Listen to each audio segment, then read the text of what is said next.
எல்லாரும் அதிமுக பற்றி கவனிக்கட்டு, எல்லாரும் காங்கிரஸை பற்றி கவனிக்கட்டு, எல்லாரும் விடுதலை சிறுத்தைகள் பற்றி கவனிக்கட்டு. நான் அரசியல் லீவ் போட்டுக்கிட்டு சட்டமன்ற கூட்டத்தொடர் நடக்கிறது இருக்கன்னா சீமான் இருப்பார். அப்படிப்பட்ட ஆளா சீமான்?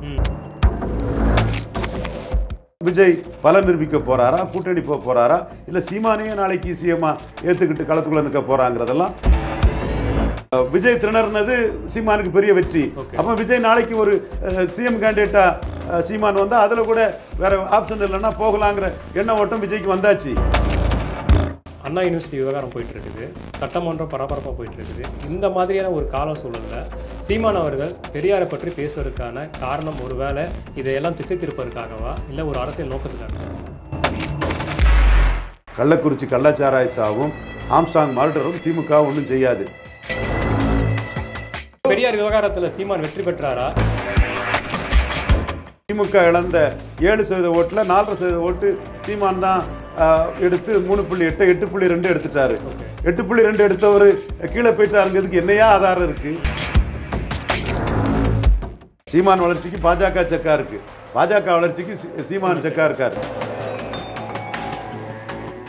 பேரஞ்சர் அண்ணா பிறந்தையோட சீமான் உயர்ந்து நிற்கிறாரு. இதுவரை விமர்சிக்காத விமர்சனம் இன்னைக்கு விமர்சிக்கதே சீமான் பெருசா வளர்ந்துட்டு இருக்காருன்னு அர்த்தம். என்னப்பா எவிடன்ஸ் நீ அந்த திமுக எதிராக பேசுறவங்கள்ட்ட கேட்கறதான் முரசொலிட்டையும் கேட்கிறேன். கிணற்று விழா இருட்டுக்குள்ள டார்க்ல இருந்துகிட்டு அடி முட்டாள்களா இருக்காங்க. இந்த முட்டாள்களை என்ன சொல்ல? அந்த முட்டாளிகளை அவர் தான் அங்க நிற்க இல்லையா? எங்களுக்கு டைரக்டா 26 தானே குறியெல்லாம் சொன்னா, அப்ப 26க்கு முன்ன கட்சி ஆரம்பிச்சிருக்கணும். கட்சி ஆரம்பிச்சு லெட்டர் பேடா இருக்கக்கூடாது. சீமான் சொல்றதுதான் தாமோதரதாஸ் நரேந்திர மோடின்னு சொல்றாரு. ராமதாஸை கண்டு பயந்து எடப்பாடி எங்க களத்தை விட்டு போயிட்டாருன்னு. வணக்கம் நண்பர்களே, இது நியூஸ் டைம். உங்களுக்கும் எனக்கும் இருக்கும் சந்தேகங்களுக்கும் கேள்விகளுக்கும் இடைக்கான அந்த உரையாடல். நம்மோடு அரசியல் திறனாய்வாளர் திரு ரவீந்திரன் துரைசாமி அவர்கள். வணக்கம் சார். வணக்கம் தம்பி. சார், இப்போது பெரியார் பற்றி சீமான் பேசுவதற்கான காரணம் என்ன? ஏன்னா அது ஒரு பொது மேடையில் பேசியிருந்தா கூட ஏதாவது ஒரு காரணம் இருக்கலாம், கொள்கை ரீதியாக பேசுகிறாரு, இது பண்ணலாம்னு சொன்னால் பத்திரிகையாளர் சந்திப்பில் திடீர்னு பெரியாரை பற்றி பேசுவதற்கான காரணம் என்ன? சீமான் பெரியாரை மையமாக வச்சு சீமான் வர்சஸ் அதர்ஸ்ன்னு கொண்டு வர பார்க்குறாரு. அண்ணாமலை முஸ்லீம் சிறைக்கைதிகளை மையமாக வச்சு அண்ணாமலை வர்சஸ் அதர்ஸ்ன்னு கொண்டு வர பார்க்குறாரு. நீட்டை மையமாக வச்சு அண்ணாமலை வர்சஸ் அதர்ஸ்ன்னு கொண்டு வர பார்ப்பார். ஸோ இன்னைக்கு சீமான் பெரியாரை மையமாக வச்சு இதை கொண்டு வர்றாருன்னா இந்த கான்ட்ரவர்சியில் வேலுப்பிள்ளை பிரபாகரன், அண்ணல் அம்பேத்கர் மற்றும் தமிழகத்தில் உள்ள தலைவர்கள் எல்லாரையும் அவர் சீமான் இன்வோக் பண்ணுவார். ரெட்டைமலை சீனிவாசன், ஐதிதாச பண்டிதர், விஸ்வநாத தாஸ், சுதந்திரத்துக்காக கொக்கு பறக்குது, வெள்ளை கொக்கு பறக்குது, ஜேம்ஸ் கொக்கு, விஸ்வநாத தாஸ், இப்படி அவர் காமராஜர், பசுமன் ஐயா, முத்துராமலிங்க தேவர், எல்லா தமிழக தலைவர்களையும் இந்த இடத்துக்குள்ள அண்ணல் தாங்கோ, கியாப்பே, தென் ஆதித்தனார், இப்படி எல்லா தமிழ் தலைவர்களுக்கும் தன் சொந்தம் கொண்டாடி தமிழர் வர்சஸ் நான் தமிழருங்கிற மாதிரி அவருக்கு ஐடியாலஜிக்குள்ளே அவர் வராரு. அப்போ பெரியாரை நான் தமிழர் அப்படிங்கிற ஒரு இடத்துக்கு கொண்டு போய் நிறுத்துறாரா? மக்கள் திலகம் எம்ஜிஆர் தமிழ்நாட்டில் 3 முறை முதலமைச்சராக இருந்தவர். அவரை கமலஹாசன் எம்ஜிஆர் ஆட்சி அமைப்புன்னு சொல்லும்போது எம்ஜிஆர் ஊழல் செய்தார், ஊழல் பரிச்சாளி வளர்த்தாரு, சாராயவில் கல்வி தந்தையை ஆக்குனாருன்னு எம்ஜிஆரே ஊழல்வாதினார். கட்சி ஆரம்பித்த போதே வீரப்பன் கொள்ளக்காரம்னா ஜெயலலிதாவுக்கும் கருணாநிதிக்கு என்ன பேருன்னு சொன்னார். அப்போ வீரப்பனை ஒரு தமிழ் அடையாளம் மாட்டு பார்க்குறாரு. தமிழன்னு தமிழ் தேசிய அடையாளத்துக்குள்ளே வீரப்பனை கொண்டு நிறுத்துறாரு. வீரப்பன் கடைசி காலகட்டத்தில் சில தொடர்புகளில் அந்த தமிழ் தேசியத்துக்குள்ளே வர்றாரு. அதை மையமாக வச்சு தமிழ் தேசிய அடையாளம்னு வீரப்பனை நிறுத்துறாரு. வேலு நாச்சியாருக்கு ஏன் ஜெயலலிதா அளவுக்கு பேரும் புகழும் இல்லைங்கிறாரு. மருதுபாண்டியருக்கு, எம்ஜிஆருக்கு நிறைய பேரும் புகழும் இருக்குது, மருதுபாண்டியருக்கு இல்லைங்கிறாரு. அப்போது நீங்கள் விஜய் 3 எழுத்து, எம்ஜிஆர் 3 எழுத்து, எம்ஜிஆர் எடுத்துகிட்டு போங்க, கமலஹாசன் எம்ஜிஆர் ஆட்சி அமைப்பும் எடுத்துகிட்டு போங்க, தேமுதிக கருப்பு எம்ஜிஆர் விஜயகாந்த் எடுத்துகிட்டு போங்க, எனக்கு வேலுநாச்சியார் போதும், எனக்கு தமிழ் தலைவர் மருதுபாண்டியர் போதும், தமிழ் அடையாளங்கள் போதும்னு அவர் தீரன் சின்னமலையும் பிரபாகரனும் சீமானும் தரையிலேருந்து எழும்பி வந்தவங்க, சாமானியனாக இருந்து எழும்பி வந்தவங்கன்னு தன்னை முன்னிறுத்தி அதில் கூட தமிழர் தலைவர்களை முன்னிறுத்தி அவரை இது பண்ணுறாரு. ஒரே ஒரு எக்ஸெப்ஷன், அம்பேத்கர் மட்டும் எக்ஸெப்ஷனாக இருக்குது. அம்பேத்கர் மகர், அவர் ஆரம்ப கட்டத்தில் மகர்ஸோட ஒரு பெருமை மிகு சமுதாயம் மகருங்கிறத தான் அவர் ஆரம்பத்தில் பண்ணார். அம்பேத்கரை முதல்ல படித்து பார்த்தா தெரியும். மகர்ஸோட வேலர், மகர்ஸோட மிலிட்டன்சி, இதைத்தான் அம்பேத்கர் ஃபஸ்ட்டில் பேசியிருப்பார். ஃபாரினில் போய் படிச்சுட்டு வந்ததும் அம்பேத்கர் வந்து சமுதாயத்தை ascending order community, descending order கம்யூனிட்டிங்கிறதெல்லாம் பார்த்து Hindu mind set believes what it wants to பிலீவ்ங்கிறதுல இருந்தாலும் சரி, சிங்கங்களை பலியிட முடியாது, ஆடுகளை தான் பலியிட முடியுங்கிறதுல இருந்து அம்பேத்கர் வந்து அவர் சீமான் சொல்கிறது உண்மை தான், மிகப்பெரிய இன்டெலெக்சுவல் ஜெயின். சீமான் சொல்கிறது தான் தாமோதரதாஸ் நரேந்திர மோடின்னு சொல்கிறாரு. அம்பேத்கர் மிகப்பெரிய இன்டெலிஜென்ஸ் ஜெயின்ங்கிறத தாமோதரதாஸ் நரேந்திர மோடி சொல்கிறாரு. அவர் ஒரு பொது தலைவராக மாற்றுறாரு தமிழகத்துக்கு முழுவதும். தமிழகத்தின் பொது தலைவராக அம்பேத்கர் இருக்கிறாரு. இந்தியாவிலேயே காந்தியோட புகழ்பெற்ற தலைவராட்டு அம்பேத்கர் மக்கள் மத்தியில் வந்துட்டார். லெஜிஸ்லேட்டிவ் வீக்கில் 20 வருஷத்துக்கு முன்னாடியே அதை எழுதியிருப்பாப்புல. அப்போ தலித் எழில்மலை அண்ணன் கூட சொல்லுவார், இது ரியாலிட்டி ரவி. ஆரம்பத்தில் அவர் ஒரு ராய்சபா கூட பெங்கால் முஸ்லீம்ஸ் தான் அவருக்கு இது பண்ணாங்க, காங்கிரஸ் அவரை நெஹ்ரு அவ்வளவுக்குள்ள அவருக்கு எதிராக இருந்தார்லாம் தலித் எழில்மலை அண்ணன் சொல்லுவார். ஆனால் ஒரு காலத்தில் மக்களால் கொண்டாடப்படக்கூடிய லெவலில் அம்பேத்கர் வந்துட்டார். ஸோ மக்களால் கொண்டாடப்படுறதுங்கிறது அந்த மக்களுக்கு அவர் செய்த சேவையின் அடிப்படையில் இருக்கலாம். பட் அவர் இன்டெலெக்சுவல் ஜெயின்ங்கிறது தான் சீமான் இன்னைக்கு அதை முன்னிறுத்தி கொண்டு வராரு. இப்போ அம்பேத்கரை தூக்கி பிடிச்சி பெரியாரை விமர்சிக்கிறதுக்கு காரணம், பெரியாரை திமுக எடுத்துட்டு அம்பேத்கரையும் திமுக விட மாட்டாங்க. நான் அம்பேத்கரை நான் எடுத்துக்கிறேன், நான் வள்ளலார் எடுத்துக்கிறேன், வைகுண்டரை எடுத்துக்கிறேன். ஸோ அப்போ அவர் ஒரு புதிய நரேட்டிவை கொண்டு போறாரு. ஒருவேளை இப்போ விஜய் வந்து அம்பேத்கரை எடுக்கிறனால சீமான் எடுக்கிறாரா அப்படி எடுத்துக்கலாமா? ஏன்னா விஜய் அம்பேத்கர் எங்கெங்க எடுக்கிறாரு, என்னங்க அவரோட கொள்கை தலைவர், அவரோட புத்தக வெளியீடு ஏங்க அப்படின்னா ஸ்டாலின், உதயநிதி ஸ்டாலின் எல்லாமே போராடினாங்க. இவர் திருமாவளவன் அங்கே பெரிய வள்ளுவர் கூட்டத்தில் போராடினாங்க.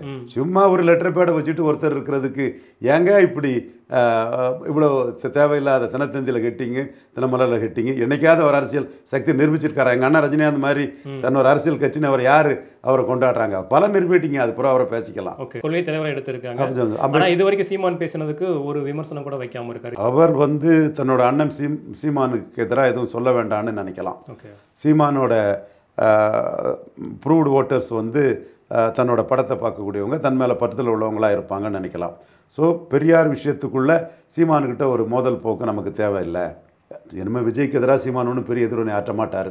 பலன் நிரூபிக்காத ஒரு திரைக்கலைஞர், எதிர்ப்பு வாக்கு இல்லாத ஒரு பலன் நிரூபிக்காமல் விஜய் கூட யாரும் கூட்டணிக்கு வரமாட்டாங்கிறத சீமான் சொல்லி முடிச்சிட்டாரு.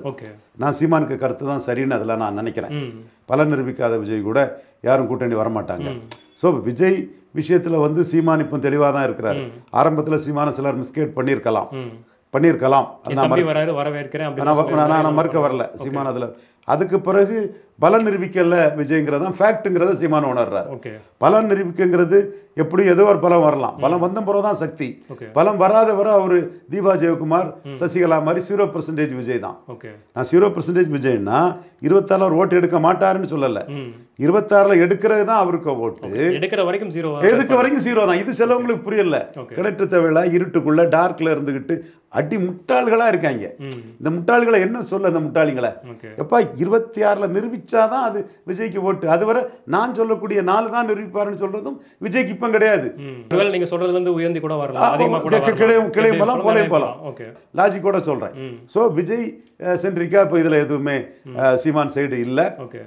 விஜய் பலன் நிரூபிக்க போறாரா, கூட்டணி போக போறாரா, இல்லை சீமானையே நாளைக்கு சிஎம்மா ஏற்றுக்கிட்டு களத்துக்குள்ள நிற்க போறாங்கிறதெல்லாம் நாளைக்கு வரும்போது காலம்தான் பதில் சொல்லும். அதனால விஜய் சென்ட்ரிக்கா வந்து சீமான் இப்போ வந்து தெளிவாக பலன் நிரூபிக்காதவர், திரைக்கலைஞர், எதிர்ப்பு இல்லாதவர். இங்கே திமுகவோட எதிர்ப்பும் சம்பாதிச்சிருக்காரு, பாஜகவோட எதிர்ப்பு சம்பாதிச்சிருக்காரு. ஏன்னா அவங்களோட கொள்கை எதிரி, எங்களோட அரசியல் எதிரின்னு சொல்லிட்டாரு. இங்கே எதிர்ப்பு சம்பாதிச்சிட்டாரு, அப்புறம் எப்படி நம்ம எதிர்ப்பு சம்பாதிக்கணும்னு சொல்லலாம்? என்னங்க விக்கிரவாண்டி எலெக்ஷன்ல நிற்கவே முடியல. விக்கிரவாண்டி எலெக்ஷனில் கள்ளக்குறிச்சி சாராயசாவை பார்த்து அவர் பார்த்ததும் அது விக்கிரவாண்டியில் பெரிய ரிஃப்ளெக்ட் ஆகுன்னு நினச்சி அவர் சம்மந்தப்பட்டவங்கெல்லாம் ப்ரொமோட் பண்ணாங்க. நோட்டா ஜெயிக்க போகுது, வரலாற்று நிகழ்வு நடக்க போகுது, விஜய் கள்ளச்சாராய சாவுக்கு வந்துட்டாரு, விக்கிரவாண்டியில் நோட்டா எங்கேயே போக போகுதுன்னாங்க. விக்கிரவாண்டியில் போலிங் குறையில்லை. கமல்ஹாசனோட பிரச்சாரம் பண்ணாமல் உதயநிதி ஸ்டாலின் அவருக்கு எதிராக தான் விஜய் பண்ணிட்டு இருக்கிறார். நம்ம ஃபேக்டை தான் சொல்கிறோம். பிரச்சாரம் பண்ணி அதிக போலிங் வந்துட்டு, திமுகவுக்கு அதிக ஓட்டு வந்துட்டு, நோட்டாவுக்கு ஓட்டு குறைஞ்சிட்டுங்க. அப்போ விஜய் வெட்டு செல்லாத நோட்டுன்னு விக்கிரவாண்டி மக்களும் இவர் உதயநிதி ஸ்டாலின் நிரூபிச்சுட்டு போயிட்டாங்களாங்க. ஒரு நேரடியான அரசியல் களத்துக்கு வரல. இல்லை இப்போ நேரடியாக ஒரு அரசியல் களத்துக்கு வந்திருந்தா நம்ம இந்த விஷயத்த சொல்லிடலாம். அவர் அதுக்கு முன்னாடி நிறைய இடங்களில் போய் பார்த்துட்டு தான் வந்துட்டு இருக்காரு. இங்கே இருக்கிற நிறைய இஷ்யூஸ்க்கும் போகிறாரு. ஸோ இது எப்படி நம்ம விஜய் எப்படி கொஞ்சம் குறைச்சி மதிப்பிட முடியும்? குறைச்சி மதிப்பிடல. அவர் சார்ந்தவங்க நோட்டா ஜெயிக்கும்னு வலைத்தளத்தில் கொண்டாடினாங்களா இல்லையா? கள்ளக்குறிச்சி கள்ளச்சாராய சாவும் ஆம்ஸ்டாங் மர்டரும் திமுக ஒன்றும் செய்யாது. 55% வாக்குக்கு மேலே திமுக அணி எடுக்கும்னு சொன்னேன். ஸ்டாலினே பிரச்சாரத்துக்கு போகலன்னா அவர் ரொம்ப கான்ஃபிடென்ட் ஆகிட்டாரு. பொன்முடி பார்த்துக்குவார் எல்லாம் நடந்துரும்னு அவர் பண்ணார். நான் சொன்ன 55 தாண்டி 63 எடுத்தாங்க. அங்க அதிமுக அந்த டைம் தேர்தல் நிக்கல இல்ல. அதிமுக நிக்கல. பாமக மட்டும் தான். அதிமுக நிக்காதல தான் அதிமுக அன்னை தமிழ்நாட்டில் அடி வாங்குது. ஓகே. அதிமுக நிக்காததுனால சீமானாவது நின்னார், போல்டா நின்னாரு. ஒன்னேடா அடிக்க சொன்னேன், பறையதான அடிக்க சொன்னேன்னு போல்டா கேட்டார். சீமான் வந்து ஜாதிவாரி கணக்கெடுத்து நடத்தி அளந்து கொடுக்கணும், எண்ணி கொடுக்கணும் அப்படிங்கிறத தெளிவாக சொன்னார். டாக்டர் ராமதாஸ் பத்திரையை உடனே கொடுன்னு களத்துக்குள்ளே வந்தார். அந்த பத்திரையை உடனே கொடுன்னு டாக்டர் ராமதாஸ் களத்துக்குள்ளே வரும்போது அங்கேயும் போக முடியாமல் இங்கேயும் போக முடியாமல் இருதலை கொள்ளி எறும்பாட்டு திரிசங்கு சொர்க்கத்தில் இருந்ததுனால எடப்பாடி பழனிசாமி வந்து களத்துக்குள்ளே வந்து பத்திரை பற்றி பேச முடியாமல் களத்தை விட்டு ஓடிட்டார். இது வட தமிழகத்தில் உள்ள பறையர் சமூக மக்களுக்கு தெரியும், செங்குந்தர் சமூக மக்களுக்கு தெரியும், அகமுடையார்களுக்கு தெரியும், உடையார்களுக்கு தெரியும், மீனவர்களுக்கு தெரியும், கிராமணி சமூக மக்களுக்கு, கிராமணி உள்ள சான்றோர் சமூக மக்களுக்கு இது நன்றாகவே தெரியும். எல்லா சமூக மக்களுக்குமே வந்து தெள்ள தெளிவாக தெரியும். அப்போது ராமதாஸை கண்டு பயந்து எடப்பாடி எங்கள் களத்தை விட்டு போயிட்டாருன்னு. அதே மாதிரி விஜயும் ராமதாஸுக்கு 10.5க்கு பதில் சொல்ல முடியாமல் ஒரு அந்த போலரைசேஷனை உடைக்கிறதுக்கு வராமல் போயிட்டாருன்னு தெரியும். சீமான் போல்டா நின்னார், அதுவும் அந்த மக்களுக்கு தெரியும். விக்கிரவாண்டியில் நிற்காதனால எடப்பாடி பழனிசாமி மக்களவைத் தேர்தலில் பெரிய வெற்றி பெற்றவர் ஒரு சின்ன பின்னடைவை வட தமிழகத்துக்குள்ளே சந்திச்சிருக்கிறாங்கிறது தான் 100க்கு 100 உண்மை. விஜய் கள்ளக்குறிச்சி சாராய சபை பார்க்க போனவர் பெருசாக கற்பனை பண்ணார், அங்கே ஒன்றுமே நடக்கலை. சரிங்க, அவர் வந்து 1 கோடி மெம்பர்ஸ் அவர் சேர்ந்தான்னு ஒரு பீலா விடுறாங்க. இல்லை இணையத்தில் அப்படி போட்டிருக்காங்க, வந்திருக்குன்னு சொல்கிறாங்க. ஓகே, இருக்கட்டுங்க. விக்கிரவாண்டியில் ஒரு 20,000 பேர் இருக்க மாட்டாங்களா? நிச்சயமா. விக்கிரவாண்டியில் போலிங் குறைஞ்சிருக்கணும். அந்த 20,000 பேரும் வரலன்னா போலிங் குறைஞ்சிருக்கும். இவர் கட்சி ஆரம்பித்த பிறகு 20,000 பேர் சேர்ந்துருக்காங்க. அவங்க ஓட்டு போட வரலன்னா போலிங் குறைஞ்சிருக்கணும்.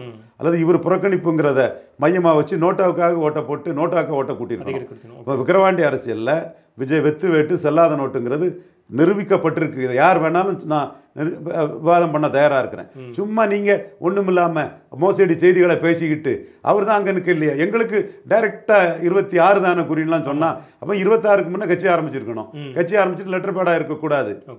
ஸோ இதில் விஜய் சென்ட்ரிக்கா சீமானுக்கா நடவடிக்கைகள்லாம் இப்போ பேசுறதுக்கு எதுவுமே இல்லை. விஜய்க்கு முடிவே என்னன்னு தெரியாது, ரிட்டர்ன் ஆகிறாருன்னா கூட தெரியாது, எடப்பாடி ஆதரிக்க போறாரான்னு தெரியாது, 234 நிற்க போறாருன்னு தெரியாது, இல்லை கடைசி கட்டையாக இறுதியாக சீமானை ஆதரிக்க போறான்னு தெரியாது.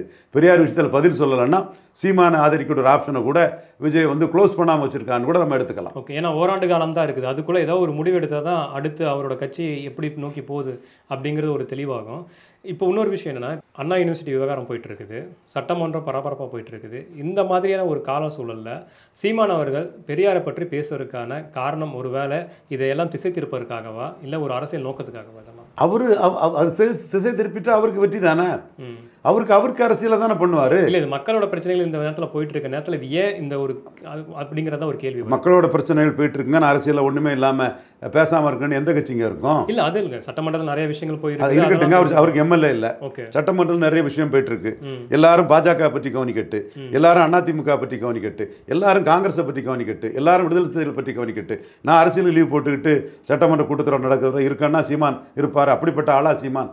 என்ன இதுனாலும் ஏதாவது ஒரு கான்ட்ரவர்சியை உருவாக்காரு. அப்போ இதில் ஒரு கான்ட்ரவர்சியை அவர் உருவாக்கிட்டாரு. ஏன்னா சீமான் வந்து விஜயகாந்த் மாதிரி செல்வாக்கானவர் கிடையாது, கமல்ஹாசன் மாதிரி செல்வாக்கானவர் கிடையாது, விஜய் மாதிரி செல்வாக்கானவர் கிடையாது. இன்னும் சினிமாவுக்கு வந்தவங்க யாரெல்லாம் கட்சி ஆரம்பிச்சவங்க, சரத்குமார் மாதிரி கூட செல்வாக்கானவர் கிடையாது. அப்போ 4 பேர் கட்சி ஆரம்பித்த சினிமா நடிகரில் இந்த 4 பாக்கியராஜ் மாதிரி செல்வாக்கானவர் கிடையாது, ராஜேந்தர் மாதிரி செல்வாக்கானவர் கிடையாது, இந்த 6 பேர் மாதிரியும் செல்வாக்கானவர் கிடையாது. ஆனால் அவர்களை விட இன்னைக்கு அதிகமான வாக்குகளை தக்க வச்சிருக்கிறது ஒரு தமிழகத்தில் ஒரு அரசியல் ஒரு முக்கிய தலைவராகவும் இருக்காருல்ல, இது எப்படி? அதாங்க அந்த இடத்துல அண்ணாவோட உயர்ந்து நிற்கிறாருங்க. பேரஞ்சர் அண்ணா பெருந்தையோட சீமான் உயர்ந்து நிற்கிறாரு. அண்ணா பெருந்தகை வந்து பராசக்தி வசனகர்த்தா முத்தமிழறிஞர் கலைஞர், மனோகரா வசனகர்த்தா முத்தமிழறிஞர் கலைஞர், அவருடைய வசனமும் அவருடைய மேடை பேச்சுகளும் அண்ணாவுக்கு வந்து பெரிய இதாக இருந்தது. ஈக்குவலாக வந்து ராஜகுமாரி பட ஹீரோ, மந்திரி பட ஹீரோ, மக்கள் தலைவர் எம்ஜிஆரோட இது அண்ணாவுக்கு பெரிய ஒரு தூணாக இருந்தது. ஆனால் சீமான் இன்னைக்கு ஒத்த ஆளாக நின்று ஒரு விஜயகாந்த், கமல்ஹாசன் இவங்கள மாதிரி சரத்குமார், ராஜேந்தர், பாக்கியராஜ் கூட்டணி இல்லாமல் நிற்கிறாருன்னா அவருக்கு திறமை, நுணுக்கம், எக்ஸ்ட்ராடினரி பிரில்லியன்ஸ், துணிச்சல், அதில் அவர் எடுத்து அடிச்சிருக்கிறாரு இந்த பெரியார் மேட்டரை. இந்த பெரியார் விவகாரத்தில் சீமான் வெற்றி பெற்றாரா? மிகப்பெரிய வெற்றியை பெற்றிருக்காரு. அவர் நினைச்சதை விட பெரிய அளவு ஆதரவு வந்திருக்கு. 18% என்டிஏ ஓட்டர்ஸ் வந்து சீமானை கொண்டாடுறான். அந்த அளவு ஒருவேளை பாஜக ஆர்எஸ்எஸ் இவர் குற்றச்சாட்டு வைக்கிற மாதிரி, திருமாவளவன் குற்றச்சாட்டு வைக்கிற மாதிரி அவங்களோட அஜெண்டாவால தான் சீமான் பேசிட்டு இருக்காரா? திருமாவளவன் 2001 பாஜக கூட்டணியிலே இருந்தார். ஓகே. கேட்டா இப்போ சொல்லுவாரு திமுகவோட தான் கூட்டணியில் இருந்தான் பாரு. சீமான் அப்படி ஒன்றும் பாஜகவோட கூட்டணி போகலையே, தனிச்சு நின்று பாஜகவுக்கு ஒரு வளர்ச்சிக்கு ஒரு செக்காலாம் இருக்கிறாரு. சீமான் வளர்ச்சிக்கு பாஜக செக்கா இருக்கு, பாஜக வளர்ச்சிக்கு சீமான் செக்கா இருக்காரு. பாஜக வந்து அண்ணாமலைன்னு ஒரு டாப் லீடரை போட்டு இவ்வளவு அதிரடி பண்ணலைன்னா சீமான் 12% போயிருப்பார். ஸோ சீமானை 8% நிறுத்தினது பாஜக அண்ணாமலை. தமிழிசையோட தவறால சீமான் ஜம்ப் பண்ணி வராரு. இப்பவும் சீமான் வந்து பாஜக தப்பு பண்ணும்னா எடப்பாடி கூட கூட்டணி போகும்னா அந்த 18% பெரும் பகுதியை தான் தட்டி தூக்கிடலான்னு தான் இந்த வியூகங்களெல்லாம் எடுத்து போறாரு. சகோதரர் தொல்துருமா அவர் இருக்க கூட்டணி சார்பா அவர் இதைத்தான் சொல்லுவாரு. அவர் கிறிஸ்டின் முஸ்லீம் ஓட்டை தங்களுக்கு கன்சால்டேட் பண்ணுன்னு நினைக்கிறாரு. ஏற்கனவே கன்சால்டேட் ஆயிருக்கு. ஸோ அந்த ஓட்டு அவங்களுக்கு தான் கிடைக்கும், திமுக காங்கிரஸ் கூட்டணிக்கு தான் சொல்லாமலே கிடைக்கும். சீமானே அந்த ஓட்டு உங்களுக்கு தானே கொடுத்துட்டாரு. ஓகே. பெரியாரோட எதிர்த்துட்டு ஒரு அளவுக்கு ஓட்டு சதவீதம் எடுத்துடலாம், வந்துடலாமா? இது ஒரு பின்னடைவா இருக்கிற வாய்ப்பு இருக்கு. பெரியார் எதிர்ப்புன்னெல்லாம் ஓட்டு கிடையாது. பெரியாருக்கு பின்னாடி அவருக்கு வேலுப்பிள்ளை பிரபாகரன் தமிழின தலைவன் நாட்டு நிறுவனம் பாசிட்டிவா பேசுறாரு. பிரபாகரனுக்கு இளைஞர்கள் மத்தியில் ஒரு பெரிய உத்தியோகம் இருக்கு. 7 நாடுகளை ஏத்து நின்ன ஒரு தமிழரின் அடையாளம் பிரபாகரனுக்கு இருக்கு. கண்டிப்பா வேலுப்பிள்ளை பிரபாகரனுக்கு இருக்கு. அது நாம் தமிழரையும் தாண்டி இருக்கு. நாம் தமிழரையும் தாண்டி இருக்கு. வேர்ல்டு கிளாஸ் கொரிலா பிரபாகரங்கிற இமேஜ் நாம் தமிழரையும் தாண்டி இருக்கு. பட் அல்டிமேட்டா திருமாவளவன் சொன்னாலோ அண்ணன் வைகோ சொன்னாலோ வேல்முருகன் சொன்னாலோ தனிச்சு போட்டியிடக்கூடிய சீமானுக்கு பிரபாகரனுக்கு புகழை இவர் காப்பாற்றுவார். பிரபாகரன் புகழ் உலக அளவில் இருக்குன்னு நினைக்கிறவங்க உலக அளவில் இருந்தும் சீமானுக்கு ஹெல்ப்பாக வருவாங்க. நீங்கள் சொல்கிறீங்க வேலுப்பிள்ளை பிரபாகர் இந்த மாதிரியான ஒரு எடுத்துகிட்டு போகிறாரு, உலகத்தமிழ் இருக்கிற தமிழர்கள் எல்லாருமே இவருக்கு ஒரு ஆதரவாக இருக்கிறாங்க. இதை விஷயத்தினால தான் இவர் இப்படி கொண்டு போயிட்டுருக்காருன்னு சொல்கிறீங்க. ஆனால் முரசொலியில் காட்டமான ஒரு கட்டுரை வருது. என்னென்னா இந்த ஆதரவுலாம் இப்போ இல்லாதனால தான் தனக்கு ஒரு புகழ் வெளிச்சம்க்க வேண்டி தான் பெரியாரை பயன்படுத்துவார் அப்படின்னு ஒரு விமர்சனம் வைக்கப்படுது. இதுவரை விமர்சிக்காத முரசொலி இன்னைக்கு விமர்சிக்கதே சீமான் பெருசாக வளர்ந்துட்டு இருக்காருன்னு அர்த்தம். ஓகே. அந்த ஆதரவு இருக்கா இல்லையாங்கிறதுக்கு என்ன எவிடன்ஸு முரசொலி இப்போ சொல்ல போகுது? 2024 நடந்த தேர்தலில் 39 அவங்க ஜெயித்திருக்காங்க. ஸ்டாலின் வர்சஸ் அதர்ஸ் தான். அதில் எடப்பாடி கீழே போயிருக்கிறாரு. திமுக இழந்த 7% ஓட்டில் 4.5% ஓட்டு சீமான் தான் எடுத்து 3.8 8.2 எடுத்துட்டாரு. 8.2 எடுத்தவர் கீழே போயிட்டாருங்கிறதுக்கு என்னையா ஆதாரம் இருக்கு? அப்போ 8.2 எடுத்துட்டாருங்கிற அடிப்படையில் பலரும் பேசுறதெல்லாம் முரசொலி ரிஃப்ளெக்ட் பண்ணுது. இப்போ நீங்கள் வந்து அடுத்த எலெக்ஷன் வருது, 16 எடுத்துட்டாருன்னா நான் சொன்ன மாதிரி ஜம்ப் ஆயிட்டாரு ஜீனமங்கில் மாதிரின்னு. 8-6 ஆயிட்டுன்னா முரசொலி சொன்ன மாதிரி விழுந்துட்டாருன்னு அர்த்தம். அப்போ இப்போவே விழுந்துட்டாருன்னு முரசொலி சொன்னாலோ சில கிணற்று தவளையாக இருக்கக்கூடிய கருத்து குருடாக இருக்கக்கூடிய அரசியல் விமர்சனம் சொன்னாலோ அது எப்படி டேட்டாவாகும், அது எப்படி உண்மையாகும்? இது விஜய் வந்துட்டாரு சீமானுக்கு ஒன்றும் இல்லைன்னு சீமான் 8 புள்ளி இருக்காருன்னு வைத்தறிச்சலையும் வன்மத்திலையும் காழ்ப்புணர்ச்சிலையும் பேசுகிறவங்க பேச்சுக்கும் முரசொலி எழுத்துக்கும் என்ன வித்தியாசம் இருக்குது? செல்வாக்கு போயிட்டுங்கிறதுக்கு என்ன அளவுகோலை வச்சு சொல்கிறீங்க? திமுகவுக்கு ஆன்டி எஸ்டாப்ளிஷ் வந்துட்டுன்னு சொல்கிறது ஆதாரம் இல்லைன்னு நானே தான் அடிக்கிறேன் திமுகவுக்கு ஆதரவா. எப்பா நீங்கள் எல்லா இடமே கடுகு எதிர்ப்புன்னு உங்களுக்கு பொழப்பே இல்லைதான்னு அடிப்பேன். என்னப்பா எவிடன்ஸ் நீ அந்த திமுக எதிராக பேசுகிறவங்கள்ட்ட கேட்குறதான் முரசொலிட்டையும் கேட்குறேன். என்ன எவிடன்ஸு? அவர் 8-16 ஆக்குவேன் ரொம்ப கான்ஃபிடென்ட்டாக பேசுகிறாரு. என்ன கான்ஃபிடென்ட்டாக பேசுகிறாரு பாருங்க. அன்னைக்கு பொங்கல் அன்னைக்கு அவருக்கு நம்பிக்கை வந்துட்டு, இதில் நம்ம ஜம்பாய் பேர்லாம் நம்பிக்கை வந்துட்டு, இதில் இவர் விஜய் திணறினது சீமானுக்கு பெரிய வெற்றி. அப்போ விஜய் நாளைக்கு ஒரு சிஎம் கேண்டிடேட்டா சீமான் வந்தால் அதில் கூட வேற ஆப்ஷன் இல்லைன்னா போகலாங்கிற எண்ண ஓட்டம் விஜய்க்கு வந்தாச்சு. அதே மாதிரி எடப்பாடி 2 நாள் பதில் சொல்ல முடியாமல் 3ஆம் நாள் வந்து வளவளா குலகா வெண்டக்கா பதில் சொல்கிறதும் சீமானுக்கு ப்ளஸ் தான். மொத்தத்தில் அவருக்கு ப்ளஸ் என்டிஏ ஓட்டு அவரை நோக்கி வர்றது தான் அவருக்கு பெரிய ப்ளஸ். என்டிஏ சப்போர்ட்டர்ஸ் எல்லாம் அவர் போல்டாக நிற்கிறாயான்னு பேசுகிறது தான் சீமானுக்கு ப்ளஸ். இந்த குட்வில் எப்படி ஓட்டாக மாறுதுங்கிறது 2026 தான் அது தெரிய வரும். நன்றி சார். நன்றி. தொடர்ந்து உரையாடுவோம்.